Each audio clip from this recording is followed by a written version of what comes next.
So where is Soren? Oh, you're muted, Andrea.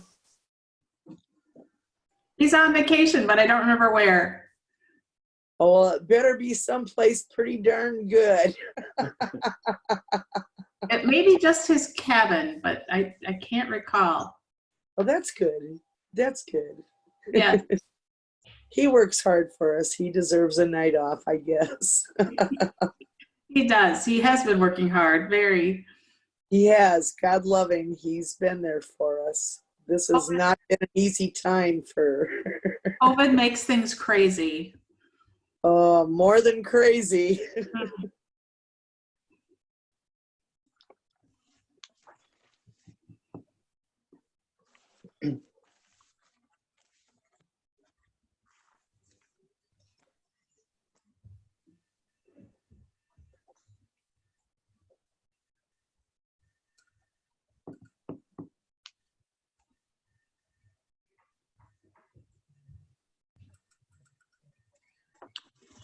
All right, we got everybody, or people are still jumping on? Missing Tom. I think Oh, we're missing Tom. Yep. Yep. Tom Sonic won't be here. He's on vacation. right. Oh. Oh, he couldn't do Zoom? No, he wasn't going to be He's available. on vacation. Yeah. You guys got to learn what that word means. Yeah. I'll be right back. I'm going to go on vacation. I'll be back on Wednesday. Yeah. All right, why don't we go ahead and start the workshop, August 4th workshop for the City of North St. Paul. Mary, if you want to take roll? Councilmember Thorson. Here. Councilmember Peterson. Here. Councilmember Walsack. Here. Mayor Furlong. Here. And Councilmember Sonic is absent. All right, so we do have a quorum here. Looks like a pretty short agenda here. Topic is of quarterly financials. Right. And I'll turn over to Scott. And Mayor, if I could, just to remind everybody that's on the meeting tonight, so the way this one was set up, and we'll do some adjusting as the Zoom has progressed. But reminder, everybody, that you can speak. There's no calling on the way this meeting is set up tonight. So please just mute yourself, and be courteous if you do want to speak, that you're raise your hand, or literally raise your hand, or do something so we're not talking over each other. But you all have the opportunity of unmuting yourself to speak. Okay, so why don't you go ahead, everyone mute themselves, and turn it over to Scott. So with that, we'll move along with our Finance Director, Jason Zimmerman's got our quarterly financial update this evening. So we'll spend whatever time necessarily to go with that, through that. Any questions? And then we can do some update about things going on in the community with all the work progressing, or any other questions that you may have. With that, I'll turn it over to our Finance Director, Jason. Thank you, Scott, Mayor, and Council. So this is kind of an evolution of a process that we began about 3 months ago. We presented this idea to kind of come forward with a view of our financials with the general fund and then the utility funds. And in addition to that, I've got kind of a 3-page document on our investment portfolio as well to provide some context around that. So it's going to be similar to what we looked at earlier with a little bit more content as well. There's also a utility billing summary sheet in there to give some background on where utility billing's at, consumption trends and history, and where we're at with that. So I'll go ahead and present my screen. I know that does create some difficulty with seeing hands raised or questions. So periodically, if you'd like, I can stop showing as we kind of go through things if there's some conversation. So I'll kind of try and go back and forth depending on how input's being provided. So, all right, we'll share my screen. Okay, so this is page 3 of the packet. So this is the kind of an overview of the general fund. So the kind of the big takeaway from this before going kind of line by line and having a discussion about it is Revenues are down significantly compared to last year, and from a percentage standpoint compared to last year. Last year at this point, kind of looking at this middle column here, we're 37%. Last year at this point, we were about 44%. So that 7% reduction equates to approximately $430,000, like levy difference, I guess, in context. But so compared to last year, it's down $554,000. So part of that, there's a couple of components before we delve in too deep. Last year, there was a preliminary LGA run that we received, and all cities received. There's a little change to the legislation. So there's about $250,000 that the city received early on that. That's reflective in last year's number. It's not reflective in 2020. And then also, what's a little bit difficult to gauge on here is the permit line, given the large projects that are underway with the city. In the first half, we did get the permit revenue related to the storage unit on North Anchor Block, but permit revenue for Old City Hall site, as well as any of the other developments on North Anchor Block, are not reflective in these numbers. So I think the city does still continue to anticipate those permit revenues coming in. Yeah, Jason, if I could, I'll just jump into that real quick. So I did run a report today, or looked at our permit revenue or our permit volume. So year to date, last year at this time, we had just over $52 million in valuation. And year to date, this year to time, we've got $34 million in permit value. So we're down about $18 million, or just over $18 million. And, you know, with as soon as the project in the downtown, the Old City Hall site comes on, that is going to closely fill that gap with just that one project. And then anticipating the apartment project on the Anchor site will bring us back up over that. But just wanted to throw that number out quick. I'll let Jason continue. Yeah, so continuing on with that, the other big driver here is property taxes. I got a notice today from Ramsey County. We're receiving about $117,000 of what they're referring to as a October settlement prepayment. So unfortunately, I don't have any real clarity on where we're at as far as potential delinquencies. So they've kind of mushed together all the payments that were made between May and the middle of July, and they're considering that a prepayment for the October settlement. So it makes it somewhat difficult here to have there's just no real clarity on where we think delinquencies may or may not be headed. So I'm going to continue to drive on Ramsey County to try and get some more clarity on that, because obviously property taxes is the largest revenue source for the general fund. So any potential delinquencies, I think we want to be on top of and potentially be prepared for. But same thing, if the delinquencies aren't there, or the threat isn't there, the potential that we can adjust and move with that. So I'm going to continue to drive and try and get some clarification on that. Then kind of following up on the bottom half of the page with the expenditures, kind of looking at this line down here, this 42%. That's right in line with where we were at last year. So overall, it's about a $250,000 increase from last year, but from a budgetary standpoint and from a view of last year where we're at halfway through the year, we were 41.6% last year. So we're very closely trending from an expenditure standpoint to last year. So I think the risk here really is with the revenues. The expenses are kind of following suit with last year's trends. So if there's any high level questions from anybody, I can take those now, or we can kind of continue to move through the package. Any questions for Jason? Oh, go ahead.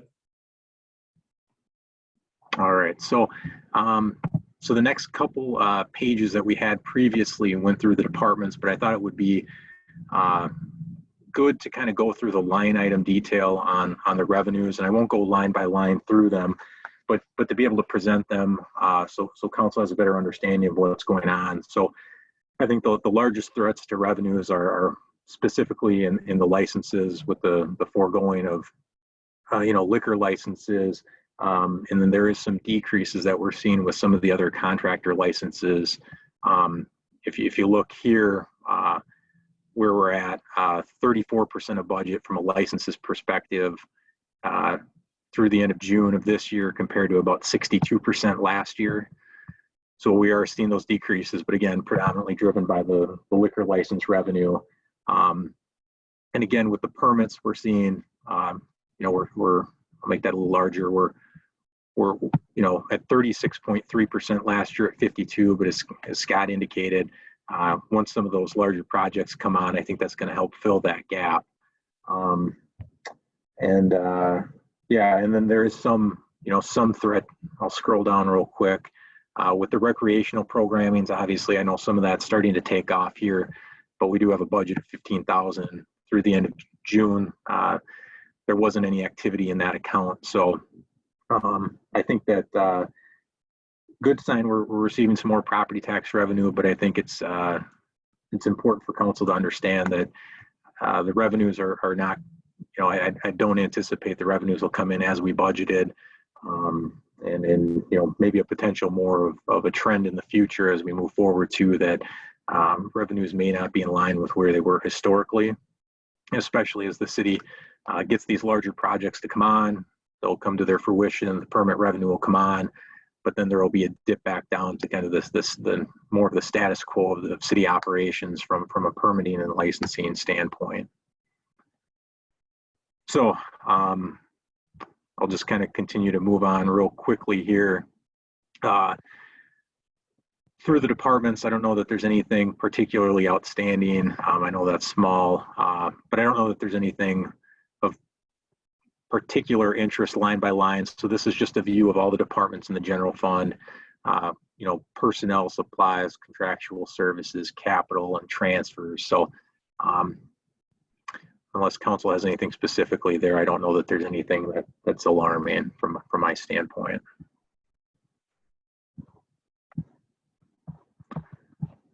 All right, so then, and just to kind of continue to move on quickly. So this is a high level summary for each one of the utilities.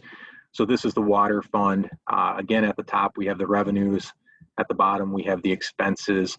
So what we've done in these reports as well is we've pulled out any of the infrastructure related expenses. So when we've bonded for projects like we have going with the 2020 street and utility, those expenses aren't necessarily budgeted, right? So we're borrowing money. The debt payments are part of our payments out, but we don't consider the infrastructure improvements part of this. So we pull those back out since we don't budget for them.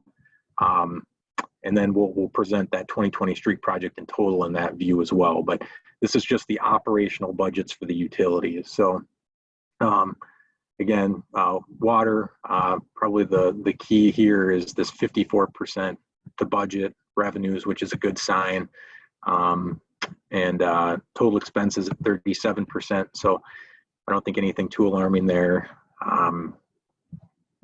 Keep going through. Wastewater, again, we have to remember the sewer averaging process that we go through. So that's one thing. In the winter, the sewer averaging determines kind of that consumption baseline for the fees. It's not volatile. It'll be really steady throughout the year. They'll do the re-averaging and that'll come through.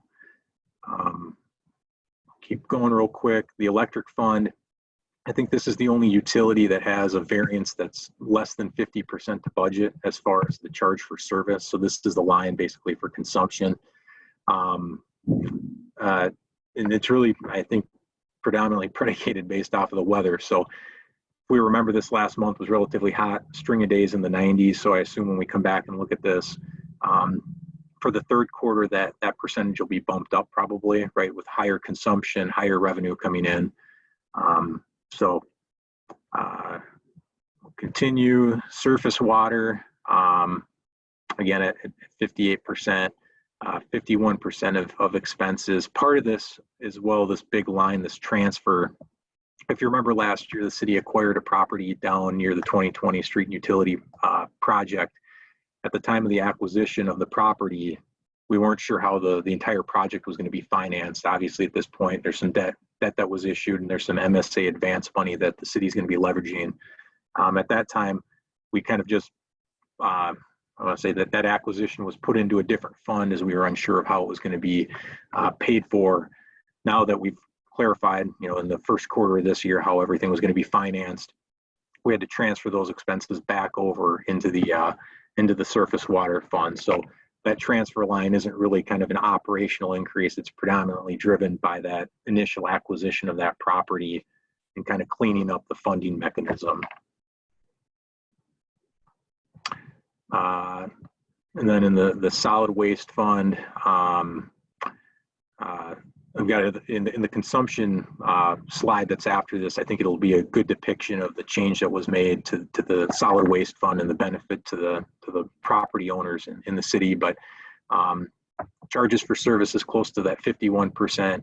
The total expenses at 42. Again, here we only have 5 months of the contract paid, so that's why I guess in total, and maybe I should have prefaced that kind of running at that 40% number is probably a real normal figure, because we tend to pay invoices a month later, right? If you think about it, services are rendered in June, bills come in July, and then they're paid. So to not be at 50% for expenses is good, right? We want to be a little bit below that just because of the lag of the invoicing process. And then the fiber optic fund, pretty straightforward as far as how we're handling that. The only thing that's different this year, I think one of the contracts has expired. I think we're down to 9 contracts now. One of them did kind of a lump sum payment, so we're going to be down a little bit from last year as far as a revenue number, but pretty steady as it's been. Jason, when you mentioned contracts, are you saying that's the service that we provide? Yeah, correct. Yeah. So the city, I think we have 9 contracts right now. There was a contract we had with the city of Maplewood, and not to get too in depth here, but this $9,000 number right here, I think in Maplewood and Oakdale, we had a contract with each one where they did a large prepayment for like a 20-year service agreement. So what we do is we recognize that revenue annually, but we wait till December to book that. So right here, it continues to look like a 0. So we'll book that annually. It goes on the balance sheet, but we'll book it, and the revenue will be recognized over the duration of that agreement. So some of the contracts are just month to month, and so that's in this charge for services. This other revenue really is those lump sum payments the city received for contracts, and then they recognize the revenue perpetually. So that number isn't alarming. We'll book that entry at the end of the year. And then the other thing too, this contractual services for expenses, part of our fiber agreement, there's a lump sum payment in January we make. So we pay, I think it's like $6,000 or $7,000 monthly, but there's about a $30,000 annual lump sum payment that's paid out too. So the 67% is a little high, just given that lump sum payment, but it should trend close to that 100% by the time we're at the end of the year. This is a new slide that we put together here. So in addition, obviously, consumption predominantly drives revenue, but to put some additional context around it, right, the number of accounts that the city has for various services, the consumption and the amount billed, we put this together. So it's grouped kind of by function, so electric, water, sewer, surface water, solid waste, and then fiber down at the bottom. We've got, so this is as of year-to-date, as of June 30, 2019. It's got the account consumption, the amount billed, and then to the right of that, that's year-to-date this year. So same thing, accounts, consumption, billed. So what I'll preface as well is that the number of accounts really isn't an average. We took the number of accounts for the last billing period of the quarter, and that's the number we use. So it's not as if we've aggregated them or anything. It's just that is a point in time. This is the total consumption and the total amount billed. So again, things like surface water and solid waste, we don't have consumption figures for which to base billing off of. So that's why there's no consumption information there. Same thing with fiber, but as I was touching on earlier, if you look down at the bottom line for solid waste here, this is the amount billed, and this is excluding the taxes that we discussed as part of the solid waste fund. But just pure billing, $544,000 last year to date. This year, $438,000. So there's over $100,000 savings based off of the contract to customers of the solid waste services. So I think that's a real good sign and a good outcome of the process that council and the city manager went through last year. So, and again, across the board, there's a slight increase in the number of accounts. Predominantly it's going to be the townhomes that came on board in the last year. So there is some variation. It's tough when we have move-ins and move-outs because sometimes a place will be vacant for a month, or you have a move-in and move-out, and somebody will look as if it counts as two for one property. So we try and clean that up as well. But there is some small abnormalities from that process. So that's kind of the kind of budget to actuals. I know it's a lot of information we're throwing out here, but I'm trying to provide as much content to the council on a regular basis. So that's kind of the budget to actuals. The next piece is going to be our investments. So I guess I can pause here if anybody has any questions. I know I went through that relatively quickly, but I just want to leave time at the end for other items for discussion. I do like this last slide here. I do like, you did a lot of work on that, and I can tell that it looks like it puts it all together, kind of a summary at the end. So I do like that. Anybody else have any questions for Jason? Yeah, just a quick comment on the solid waste. We had, well, looks like the big thing that sticks out is the difference in bulk pickup.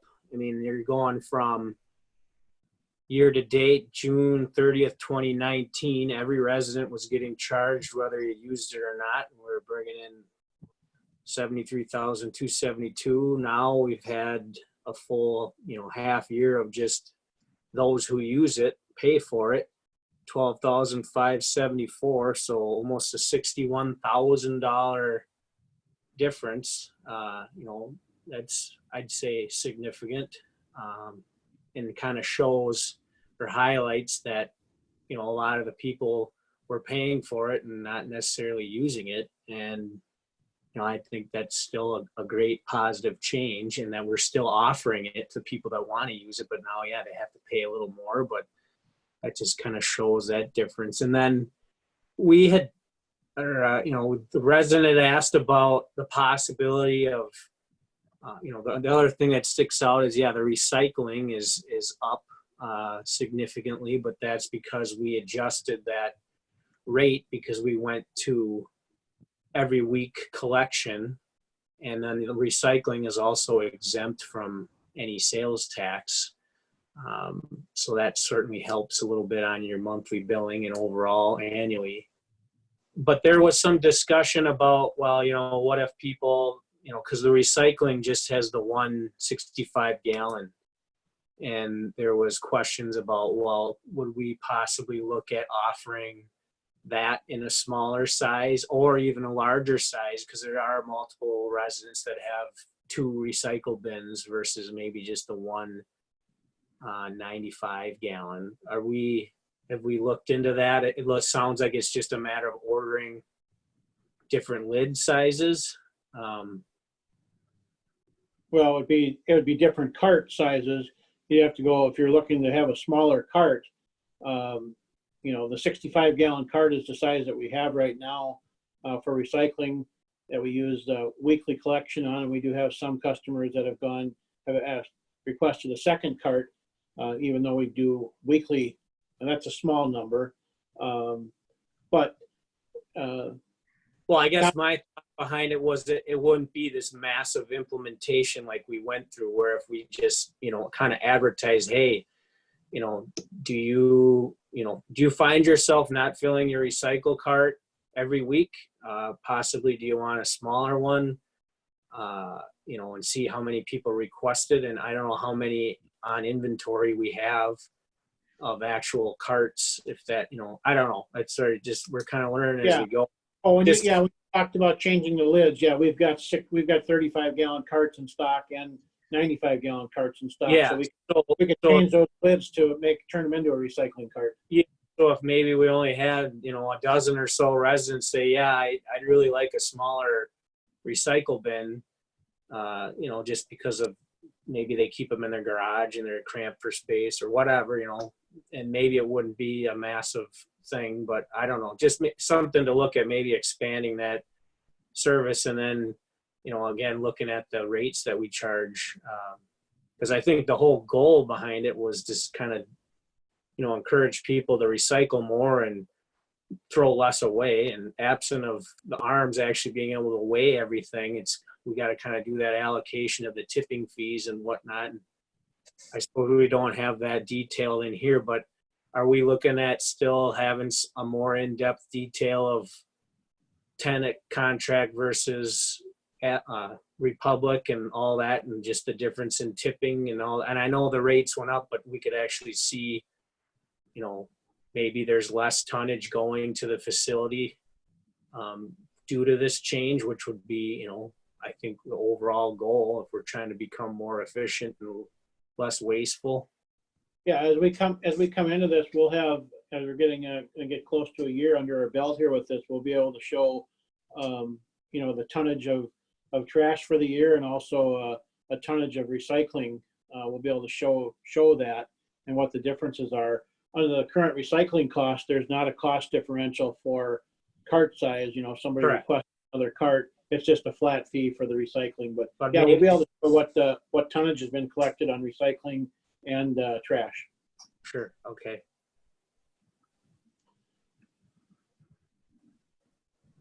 Any other questions for Jason?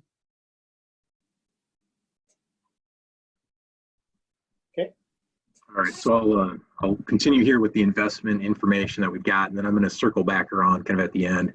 We got some more information with LGA certification and some of that, so I just want to touch on that a little bit as a precursor for budget conversation. So the next slide here is the cash by fund. So obviously it's grouped by the funding type. So we have general funds, special revenue, debt service, capital project, the enterprise funds, and then our internal service funds. So city maintains multiple funds. The newest fund I would say that we have here is this coronavirus relief fund. So we started to dump some of our expenses into that fund. I think there's further conversation about management of the revenue that was received, but now that we know that there's a funding source to help offset that, we've set up a specific fund specifically for that.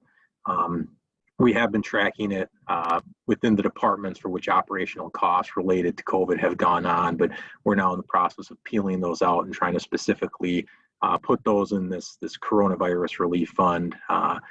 Really, it's an effort to ensure that we don't have a blip in operational budgets from this. So then when we go back and look at 2 years, we kind of we're not comparing apples to apples, so we're going to pull that out and move those costs specifically to this fund. So, I'll kind of continue through here. So the next slides are interest income by broker. So I think the biggest thing that's gone on, and you can tell from this average yield to market, is that the market is basically bottomed out as far as trying to earn income. So I put some language down here that we'll touch on. So we went from 23.6 million to 35.4 million. It's predominantly a result of the bonds, the issuance of bonds. We had almost thinking it's close to $8 million of bonds that were issued, and then the MSA advance that the city received as well. So that's the predominant driver in the change in cash position. I put a note that the cash at Premier Bank is collateralized, which is required traditionally, if you have money at a bank account, you have about $250,000 of insurance.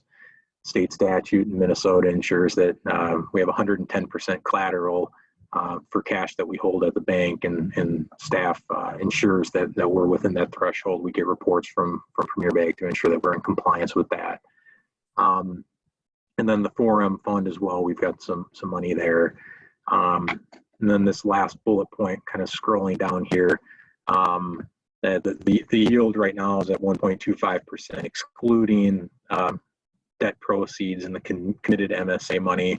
Last year at this point, it was 1.96. So it's a pretty dramatic 71 basis point decrease. And it's really just driven by the decrease in the market. It's really tough right now to get any return on any of the investments that the city has.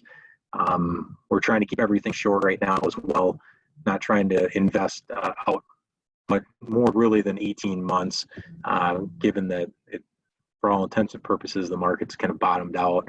And we don't want to lock up the city's money for multiple years beyond that if we do have some sort of recovery and the Fed increases interest rates. So the reason why in here too that the analysis we exclude bond proceeds and that committed MSA money is that we can't invest it really. We've got to keep it liquid in a money market fund as those projects are going on right now, and we'll in like the downtown project, it's going to go shortly. So we really don't have an opportunity to invest that money and get any yield on it. So in this chart below, that's the red. Those dollar amounts that are kind of restricted from investing. So I want to keep that separate because it makes it look even more grim if we look at 2Q and say, well, that the total investments is 35 million and it's the lowest income that cities had. But part of that balancing act is the bond proceeds and that committed MSA funding that it does make our cash position look higher, but we really don't have an opportunity to invest those dollars. So we do have them, but we really can't invest those. So that's kind of what this chart is showing, with the line being the interest income for those periods. Jason, do we have a meeting set up with the investment committee? No, and I actually I sent off to Lynn about getting the analytics done, and I was going to follow back up with yourself and Councilmember Thorson and City Manager Dudek about setting up a time for that, resuming those meetings. So I'll send out an email with some potential dates to do that. Okay.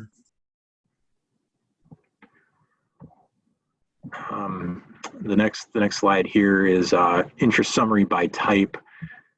So I'll kind of just scroll down to the bottom because I think the chart probably is the best depiction of what's going on here. So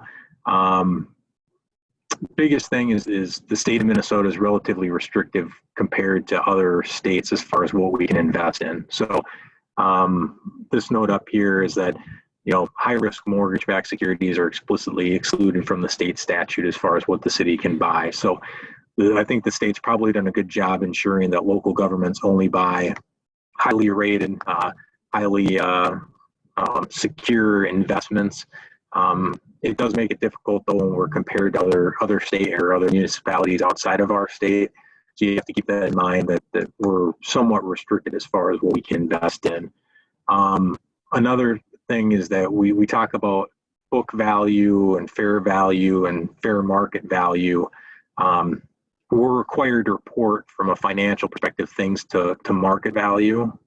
So there are these market value adjustments up and down based off how the economy is moving and the investment value. So we do have to book those entries. But as long as I've been here and as far back as I can tell, the city's never sold an investment at a loss. So when you buy an investment, market value and book value are the same, then there's a divergence at some point. But then when the investment matures, they essentially become the same again. So book value and market value may be different, but the city has no intention of selling investments at a loss. So going down to the bottom here, the pie chart basically shows our investments in CDs, in cash and cash equivalents, municipal bonds, I've also phrased as restricted funds. That those are those MSA advancements and those bond proceeds. So it just kind of shows the composition of our cash and our investments. You'll notice that, and I'll scroll up to the top, a large section of our pie is basically money market or cash and equivalents. So the city had a fair number of callable investments. So investments that the issuer at any point could call or redeem. Obviously, when the market bottomed out, we had several million, and there's another chart on this, dollars worth of investments that were called. Given the market uncertainty, kind of everything that was going on in the second quarter, for the most part, we didn't reinvest. We held the cash. We wanted to see how things shook out with first half property taxes, see how stable those things were, and then trying to formulate a game plan of how to move forward in this really low interest environment. So, but part of that as well is right now our interest percent or interest rate that we can receive from Premier Bank is better than even an 18-month CD that we can buy outside. So we're trying to load that account up since it's really the best return we can get right now. But part of that too is that Premier, like I mentioned earlier, has to collateralize all of our cash. So they can collateralize us up to 10 million, and we're going to ride that line as much as we can right now. It's difficult for them to collateralize more because they have to come up with that cash.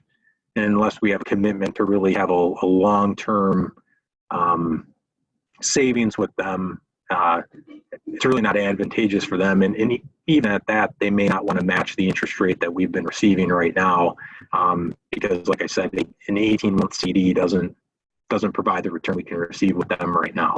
So it's really it's a strange market right now. It's unlike anything that I've been part of. I know a lot of people have said that too, that we're trying to play out everything as far as how the economy's going. I don't think as a city we want to try and time the market because we don't have that information. Otherwise, we'd be I think we'd be a billionaire somewhere on an island if we had that kind of insight. So we want to be prudent, continue to invest, keep things short right now, try and make the income that we can, but continue to focus on debt around our own internal debt service payments, try and have maturities around then and kind of load up around those timelines. So I'll scroll down here. So this, just a little bit of analysis about what's going on kind of at the bottom. Our average weighted years remaining right now is 1.16 years compared to 1.68 last year at this time. A big piece of that is this chart right here. So this is the called investments by month. So we had almost $5 million called in the first half of the year. Obviously increasing our liquidity. Up here, this chart is showing the book value and market value, and it's really hard to tell here. They're very similar, but of the maturity duration. So we've got about $3.5 million maturing in the next 6 months. Strategy around that is February 1 debt service is due. Our debt service right now is just shy of $3.5 million. So that's one of the big pieces of strategy when we invest is we're looking for investments that mature December, January timeline to satisfy that February 1 debt service payment. Otherwise, we're caught in a situation where we're kind of keeping cash in our checking account for multiple months with no return, kind of awaiting that February 1 debt service. So given that we have a relatively significant dollar amount due that February 1, a lot of our strategies around satisfying that debt service payment. That way we kind of continue to run the city's cash flow status quo without that blip. So we can set money aside ahead of time, satisfy that payment, and just continue to operate as we normally would. This chart right here shows the money market funds and interest rates. So as I was mentioning, this pooled, so this is all of kind of our liquid cash that's not invested in CDs, municipal bonds, or agencies, excluding the bond proceeds in our advance. So you can see, and I can kind of make this larger, there's almost no return in these money markets. You know, it's less than 10.10%. So this is showing, although significant, around $14 million of pooled cash. The interest rate is about, you know, is between 0.5 and 0.6%, which is significant given the limitations to the market right now. So on the surface, I think you look at this and think that the city's holding a lot of cash, isn't investing, doesn't have a strategy, when that's really not the case. We're trying to be safe, keep money liquid for the projects we have going on, but also earn the return where we can get it. And then finally, this chart at the bottom, I'll zoom out a little bit.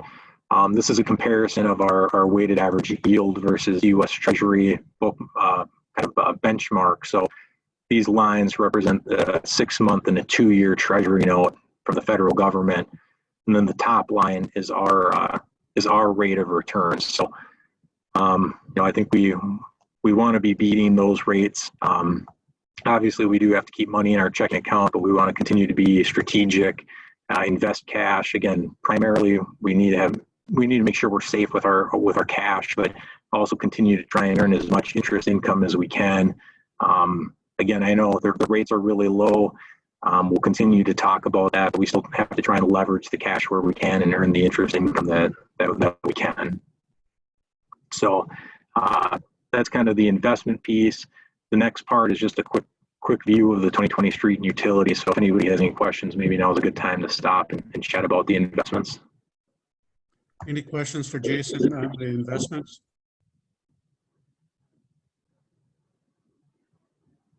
Go ahead. All right, thank you, Mayor. The last couple pages here are just around the street and utility project. So this is similar to what we presented, I think, back in May. So this shows as of the end of the prior quarter and then end of the current quarter. So the way it's structured, it's by kind of functional area, and then it's got the sources and uses of those funds. So at the end of March, we hadn't received any of the proceeds of the MSA advance or the issuance of the bonds. So everything was in a negative cash position, but now obviously the cash has come in. So up here we can see in surface water about $1.5 million of sources, about $564,000 cash out. And so that shows the current balance dedicated to this project at $955,000. So I think probably this next quarter is going to be very telling. City Manager Duda maybe comment on that at the construction window and how expenses go, but I anticipate over the next quarter we'll really see a lot of these funds probably be used up. Correct. Progress is moving along, you know, quickly with the 2020 street project. I mean, that's really progressing, and we'll talk about our progress in the downtown here, but the 2020 project is moving along well. Sewer and water, those things are getting completed and moving along. So with this too, just so everyone kind of understands the methodology for this. So the actual hard construction costs, we are tracking each piece of that individually. The engineering costs we're allocating based off the engineer's estimate of the construction costs. So, you know, when Morgan talks about this, and I may talk about this, we may have some splitting of hairs, but for all intents and purposes, the hard construction costs are being charged to the areas for which they occur. The soft costs, we have to do some sort of calculation to attribute for those. So that's kind of the methodology of it. But just going through this quick, you know, we're kind of, I'd say, relatively early on from a cost perspective of paying out the vendors on the project. So when we go to this total page at the end, you know, total sources of 5.658 million, use of 1.36 so far. So there's about $4.3 million left to go on the street project.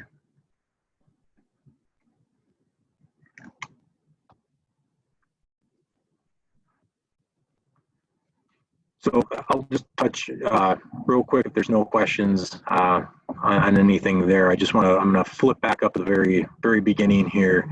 The first page with the general fund. I apologize, I'm going through here. So just some quick tidbits. So I know we'd had conversation about LGA being reduced for the city. That's been confirmed. I've received that information. It's about $121,000 of LGA that will be reduced for 2021.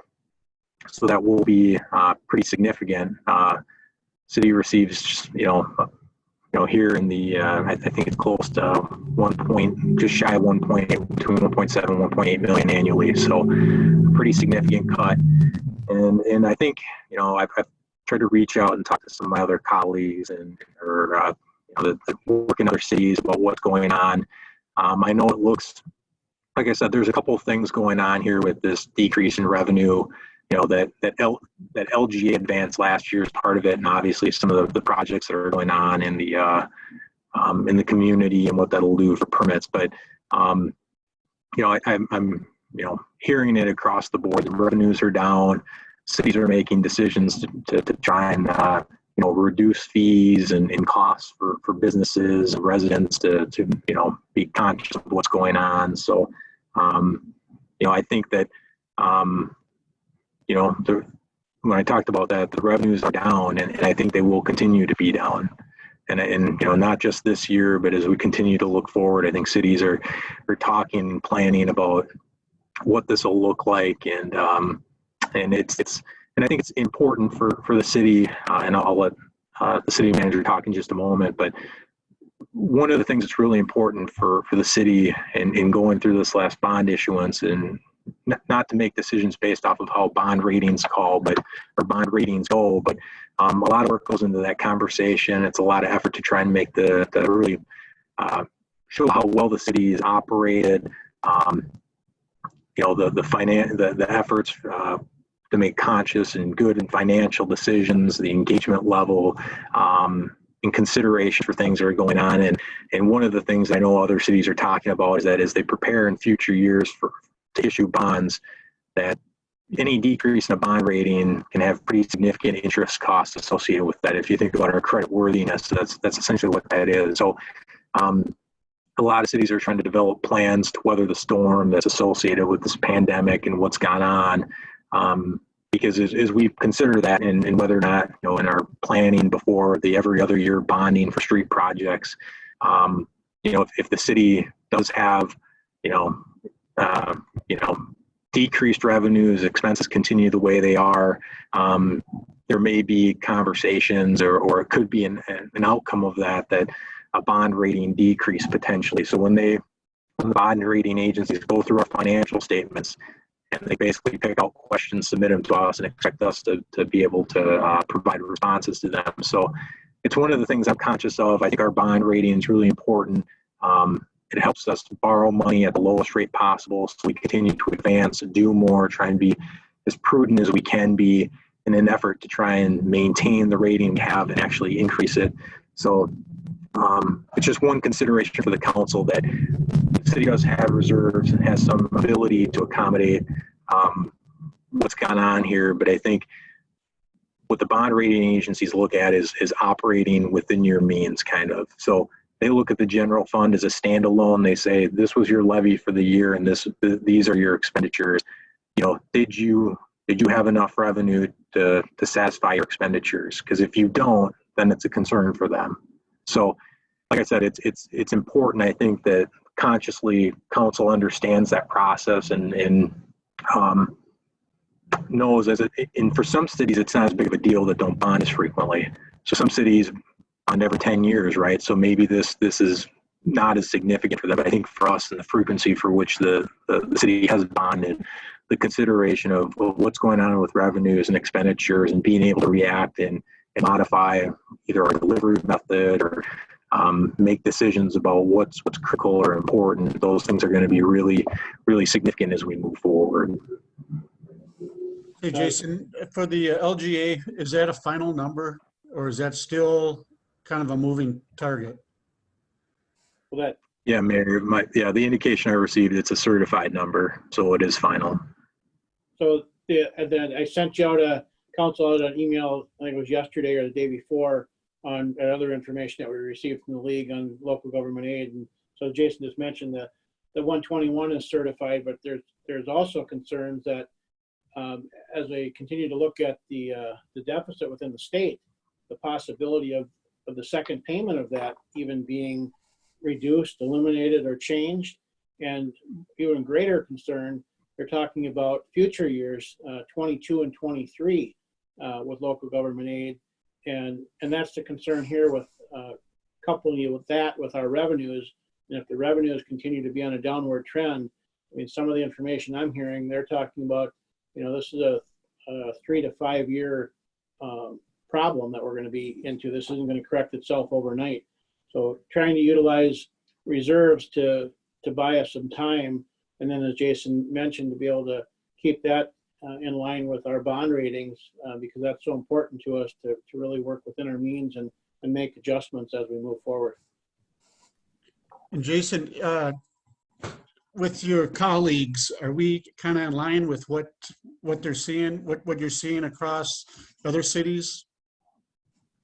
Yeah, Mayor, I think this is a very common trend that most of the cities I've talked to have done things like we have, waiving of liquor licenses, making some concessions on different things like that. Obviously, some threat to property tax revenues. I think that it's across the board. The city of North St. Paul is not unique in this situation, but I think it's going to really be important, the decisions that are made kind of within this calendar year, and how we can manage this as a city. And then, like the city manager mentioned, moving forward, I've heard lots of different things that cities are doing to try and manage this. Some cities aren't as reliant on LGA. Some cities, only have that for street reconstruction or for capital projects, where we rely on it heavily for the operation of our general fund. So, so it's impacting some cities in different ways, but it's impacting everybody. Yeah. What's our total reliance of LGA? Is that all that intergovernmental right there? Is it that 1.6 million? Yeah, Councilmember Thorson, let me look for you real quick. I knew that would be a question. I had it up and then my Excel crashed on me, so I apologize.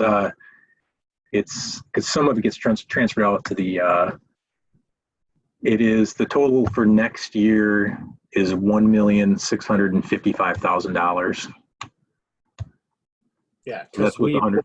we've been attempting to wean ourselves off of that somewhat, although it's still obviously significant. But yeah, I mean, that's where, I know we're getting into budget talks here now, but there's going to be some, well, I guess we'll just wait till we have that conversation, and then we'll wait for relying on you and city manager to kind of present some options for us, because we're obviously can't just keep cruising along as we go. We're going to have to make some changes on how we operate with some things. Yes. And Yeah, that is personnel. That's where you can't make up there by cutting your office supplies by 35%. We're talking significant dollar amounts, and I guess a good example would be, what if we still had the community center operating like we had in the past, and that was forced to be closed down essentially for these past 6 months, and we still had a community center manager position or whatever that title was. What doesn't make sense to continue having that position, right? You can't justify it. But I understand there's always an emotional tie to that when you're talking about people's jobs and things, but to me, the solution isn't, well, we'll just raise taxes and keep going because we're saving a job. If that job we're saving is, not doing anything because of all that's going on, and we're forced to make some adjustments moving forward, those are the sorts of discussions we're going to have. And I know it's not pleasant, but just, stating the obvious here, that's kind of where I have to be walking into these budget talks about some of these positions in the city that have even been recently created that we're going to have to take a really serious look at moving forward. Well, I think No, you said it before, Scott, that everything's on the table for this discussion. Right, Yeah. I was just gonna re-comment on that, that as we're going through this, everything is out and we're going through everything and really going through our revenues and our income and all of those areas. But this has got to be something that's sustainable long-term, because this isn't going to be just a quick 6-month problem. This is going to be long-term. And so, yeah, there's a lot of work going into this, and we're making sure we're going to get it right. Go ahead, Jason. Thanks. Yeah, I haven't talked enough. Thank you, Mayor. Just to Councilmember Thorson's comment, about 2/3 of the general fund's budget is related to personnel. And then, yeah, that's, and the other part of this is, and I think that was a temptation in the past, was reliance on the utility funds to help offset, changes in the economy and the question will be to council as part of that is the use of the utility funds and whether or not there's increases to that or not. Again, part of that too is that increasing reliance on the utilities for general fund operation does have an impact on bond ratings as well. So just as consideration, but again, it is a tool for the council, but we've seen it in the past. Council's made a decision consciously to try and reduce the amount of reliance on those utilities. So, but again, everything's on the table. Yeah, and those utility funds, that's not going to be an option for us, because the utility funds, as we all know, we're talking about it all the time. All of our infrastructure and those utility funds are struggling just to keep up with that, and really can't keep up with it. As you've seen, we've had to either delay or we will split projects in half because of the cost of these projects. So that's, unfortunately, I don't see that being an option to use those funds for other things other than what it's intended for the infrastructure and operation of the utility. But continue on, Jason. Yeah, no, thanks, City Manager. So that's kind of in a nutshell the presentation. I know we went through things relatively quickly. Hopefully, we'll continue to do this quarterly. Hopefully, it'll be hopefully council finds it helpful. It's a fair amount of work that goes into this. I have to say thank you to Kyle. He's helped me a lot with this, and then also to Barb with some of the utility information as well. So it's definitely not all me doing this. We do have a good staff here that's helping out. So I want to make sure that we're bringing good information to council that'll help the council make the decision they want to make about how to operate the city, and that it'll be provided hopefully timely. So we'll continue to try and do this quarterly exercise, and hopefully as we continue to go through this, we'll keep the format the same. Maybe we'll add a couple more things here and there, but we'll continue to provide this content. And it'll be to look forward to in the future as we move ahead with our software implementations in time to come. Again, getting to a more of a dashboard model and something that you can see, the council, you can see that routinely, and you can log in and look at it. So future is looking good for those types of things. When I see this on the computer here, and I want to scroll it up and down, but I can't do anything. Yeah.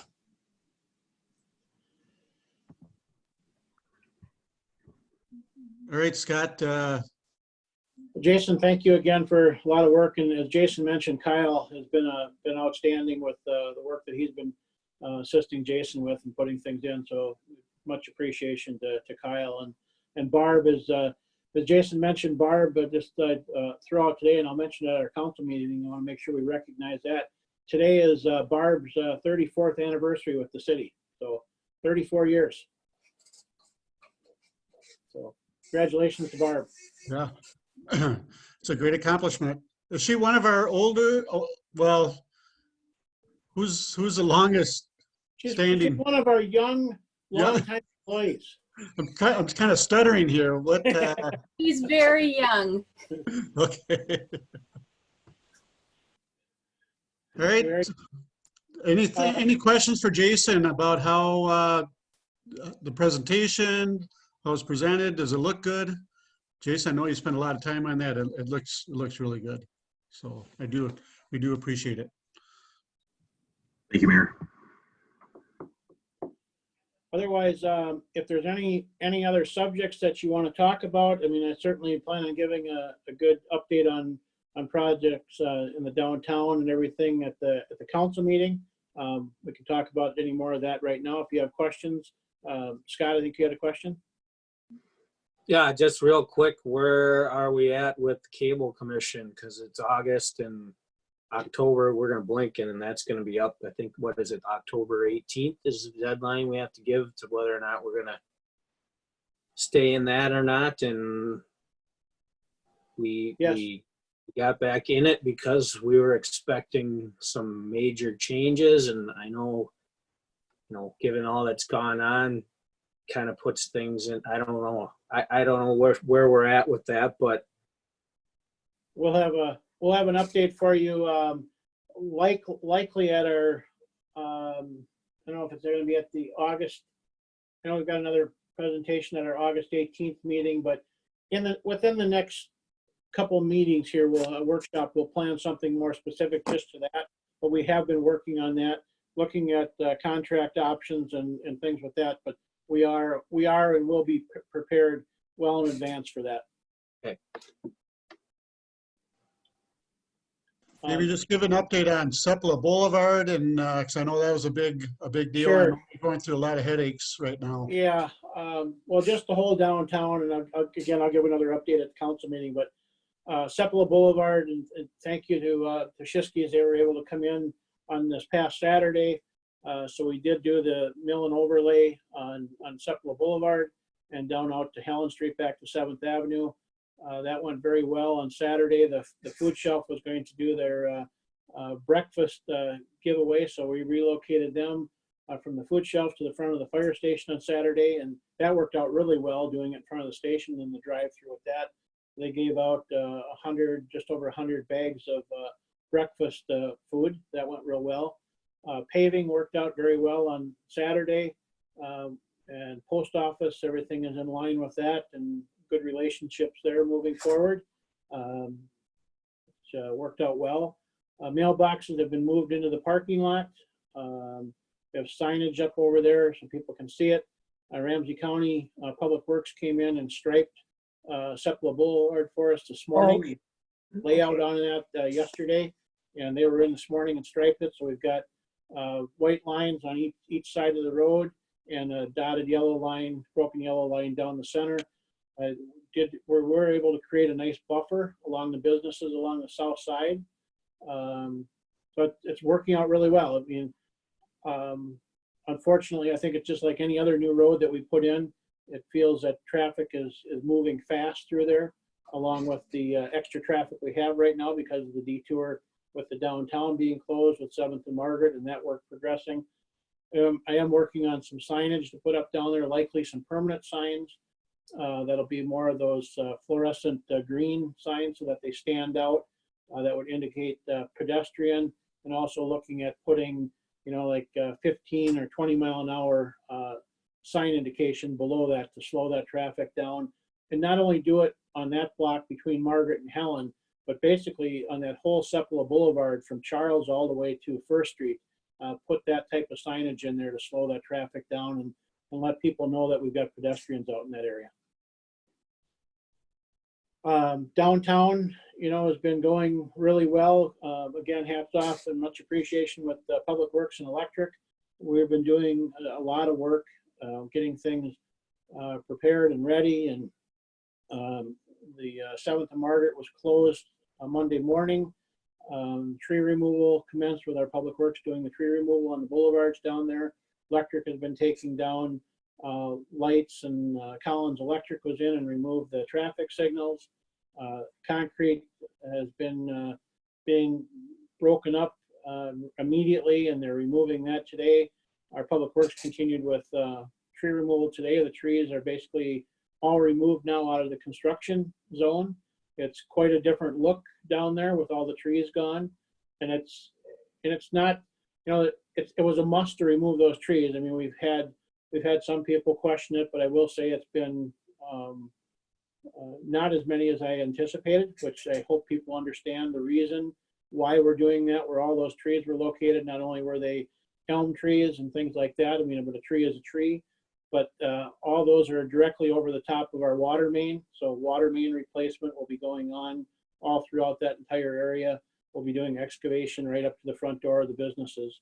And then all those areas will be replaced with new streetscape and plantings and curb and sidewalk and all the sort. I've been trying to take as many pictures as possible in the downtown. I took several before the tree removal and that, so we've seen both video and still pictures, so we have some documentation of that, and even as work continues to go on. So things are moving very well. I wish we could keep the weather that we've been having these last few days for the next few months with no rain and cool weather like this for working. It's great working weather. Scott, you want to just mention the buildings that are coming down? I know we took one down and. Yeah, we did take one building down today, and that was the old barber shop, the former used toy shelf on the corner of 7th and Margaret. That was a city-owned building, so we did take that one down today. And one of the reasons moving forward with that, again, that's still city-owned. We haven't transferred the property, but we also want to make sure that there was no petroleum tank or anything in there from years past, so that we get a kind of a jump on that. Indications are that it was removed, but we did find some information in the file from many years ago that there was some indication that they abandoned the tank in place.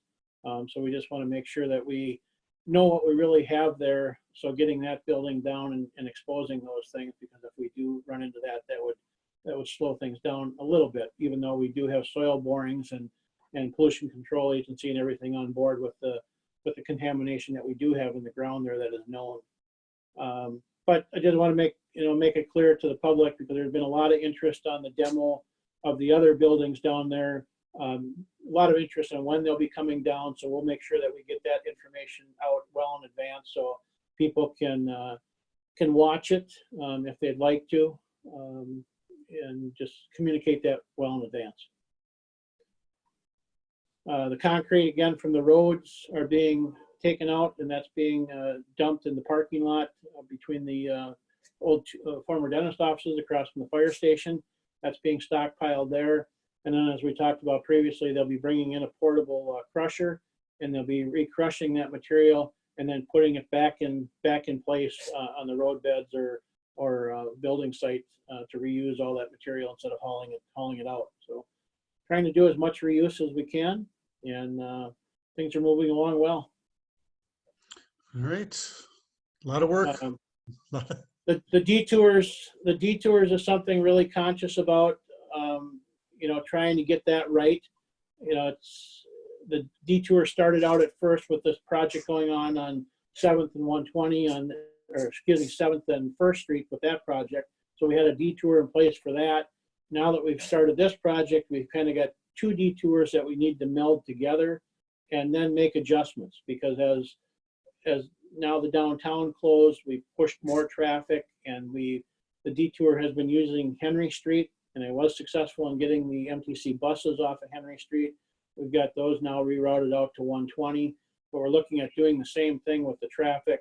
Instead of sending all the traffic down Henry Street, to move that out to 120. So the detour would be 7th Avenue to 120 to County Road B or South Avenue, and then inside streets from there as needed, but to keep the bulk of the traffic out of these residential cross streets. Are you getting a lot of complaints at all from people or council members? Are you getting any complaints in regards to the traffic?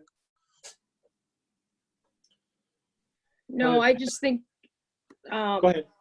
I've been getting pretty positive, because I think the city's on top of it. Carrie's doing a good job getting that out there. I mean, I have kids on the other side of town, and I have to navigate my way, but it's easy, and it's good signage, so I'm happy. It's going okay. So The other things that we're going to do. Go ahead, Jen. Sorry. I just wanted to say, down here on our on our project that's out my window,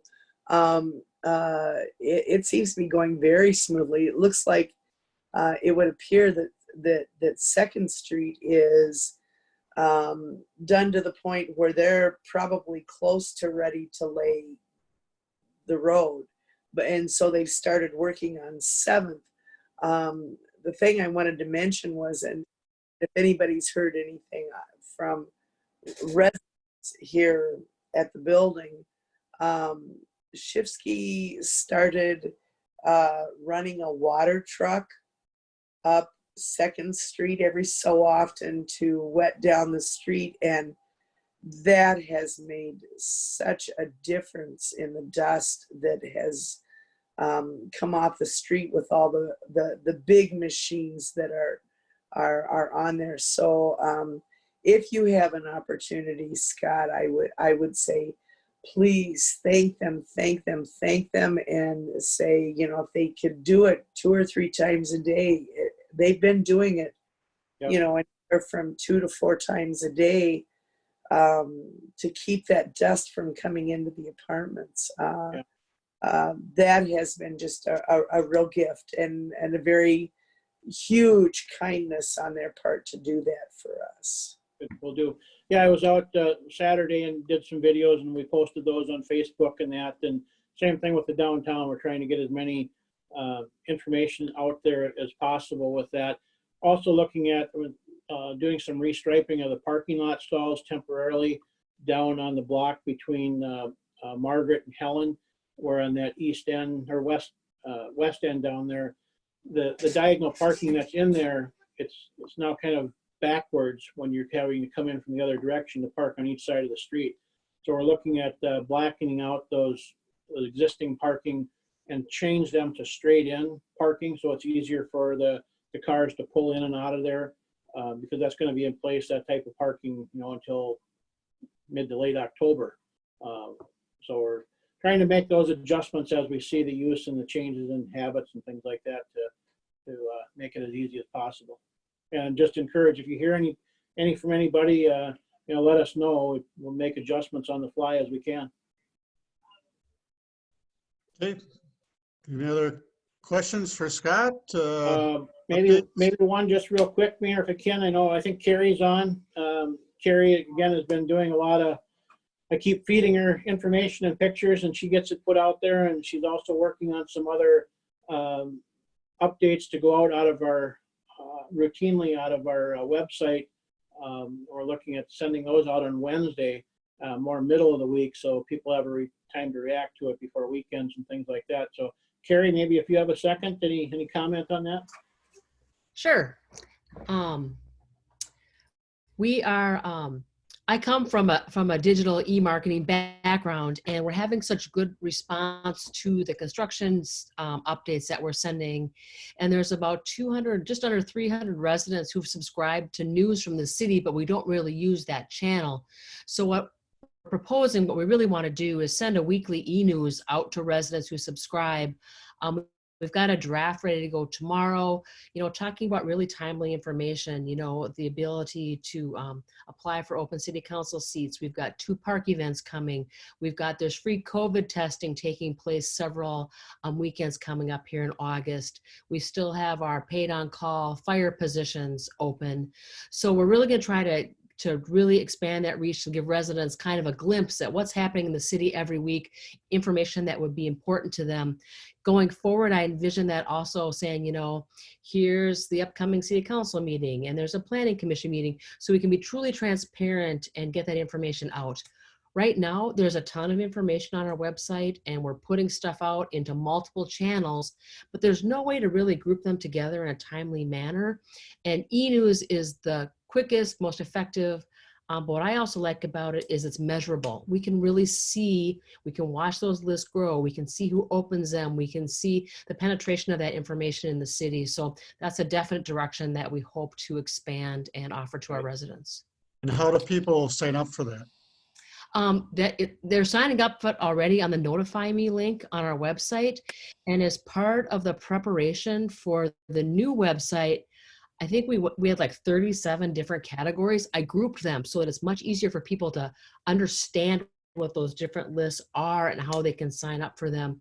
So that's been some of the cleanup work that I've spent the last several weeks doing, is making it easier for residents. So when they go to that Notify Me section on our website, it's pretty self-evident as to what each of those, what kind of information they're going to get out of each of those lists. Same thing we did with the calendars. You know, I can't, 31 calendars, even Civic Plus couldn't believe how many calendars we had, and trying to group them into intuitive ways so residents can intuitively, know what's going on in the city without having to click on all these different calendars to see what all these groups are. Again, I'm a big Google freak, so as we make these changes, we're watching this on the back end to see, what the user rate is, what pages on our website people are going to, what pages are frustrating them and making them jump off. But it just gives us another measurement tool so that we can be more transparent and get people the information that they really need to know. Jan, you got a question? Yeah, Carrie. So if people are already from the old part of the website, if they're signed up for all the notifications that they want to come to them, does this mean that they're going to have to re-sign up, or will they still continue to get all those things that they got, and how, and will that include this weekly newsletter thing that you're talking about sending out? Yes. What I did when I worked on trying to clean up those lists is I transferred all the subscriber data. So nobody got left off from those types. But like, for instance, we had like 4 or 5 different road lists, so I combined them into street projects. We had, 4 or 5 different things for water. I combined all those together into, water mains. If you look at the city website, you can see how I cleaned them up. But it took a lot of time, and because you got to download subscribers, upload subscribers. So I was very careful because, being the marketer that I am, I don't want to lose a single email address or cell phone number that for somebody who's subscribed. So it was very deliberate. We would download, upload, reload, and all we did is we just kind of combined them so they made more sense. Oh, that sounds wonderful. And I'd like to, as we talk about these things, one of the things I'd like to try to do is, we get new people moving into the city and setting up their utilities and that with our new software, to see if there's a way where we can have a link to that when they're setting up their software, we can automatically subscribe you to our e-news and our other notifications. Yeah. In my past experience, if you're putting out content that is relevant and interesting, people share that with their friends and your subscribers go up. But, we can't have that happen until we start getting some decent content out. So we're going to put this one out tomorrow, and we'll watch the numbers grow. But in my experience, that's exactly what happens. If it's relevant and interesting, people will follow. Scott, you had something? Go ahead.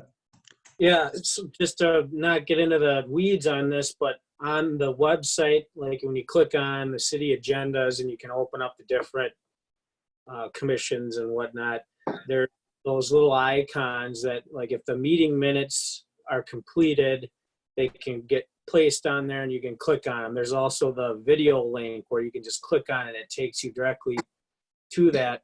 Is that, once this website gets updated, going to be more uniform and regular? Because sometimes it looks like some of them are missing and some of them are kind of lapsed. And I know in the past a question's been asked, well, how come meeting minutes aren't available? And maybe that's more of a procedural thing where, now we're using this company to transcribe them. I don't know what the lag is on that, but is that something too we're going to look to kind of refine, is to kind of improve that? Where, like, for example, a planning commission, they hold the meeting on the first Thursday of the month, and you won't be able to read the actual minutes of what happened in the meeting outside of going and listening to the meeting or watching it when it's uploaded until the following month it's posted, and then the proposed minutes, until they're approved, are included in the new agenda. It just seems like that's a big gap. And if we're trying to engage people, and we, maybe it might make more sense to upload that stuff as soon as it's available and just have a disclaimer that, hey, this is subject to change until it's approved at the next meeting. Well, there's 2 parts to your question. The first part on the minutes is we upload within minutes when we get them, because I understand the importance of that stuff. So I can work and figure out what we can do to close the gap on that. Because sometimes I'm even surprised, like, whoa, this is just coming in now. And I'm too new and I don't quite understand, but I can look into that for you. I have already raised the issue with our web provider. A lot of that calendaring is built-in functionality on their site. And I've talked to them about how it's not very intuitive and the buttons aren't big enough. So they're aware of that. And actually tomorrow morning, we have our first preview look at what they're proposing for our new site. And I will certainly keep that at top of mind. But that's some of the stuff that I've brought to their attention already. For example, we're getting Google flags because our calendar copy is too small. Those types of things, we're hoping to get those all fixed. We'll fix what we can. The stuff that's pre-built, we maybe don't have as much control, but other cities use this tool, and if we band together and ask for enhancements, our chances of getting them are better. Yeah, because I think the city of Shoreview is a good example of like there's laid out very similar. Like if you click on city council and city of Vadnais Heights too, they've got icons for everything, the meeting minutes, the video link, and it seems like we're just utilizing that one column with the meeting minutes whenever it gets added onto the website. So that I think would be a good improvement, but sounds like I that agree. website. So thanks. Okay, Jan, did you have a question or no? Got a minute. I'm just really excited that you're here doing this, Carrie. This just feels like such wonderful things are happening, and with the website and with the connection to the community, I'm thrilled. This is just really exciting to see these things that are happening, and I'm so happy you're here. Thank you. Thank you. That was nice. Yeah, blushing. Very good. All right. If nothing else, Scott, you're okay? Yeah, well, remember we'll leave this meeting and then you have a new link to get into the council meeting. Correct. All right, so a motion to adjourn. Mary, if you could take roll. Who's making the motion? So moved. Moved by Second? Councilmember Waldeck. Second by Councilmember Thorson. Thank you. Okay, Councilmember Thorson, I Councilmember Peterson, Aye. Councilmember Walzak, Mayor Furlong. All right. Meeting is adjourned. Andrea, I was wondering if you were actually there because you never moved. You're muted. We've got lots of discussion for her at the next meeting. Go ahead. Thank you.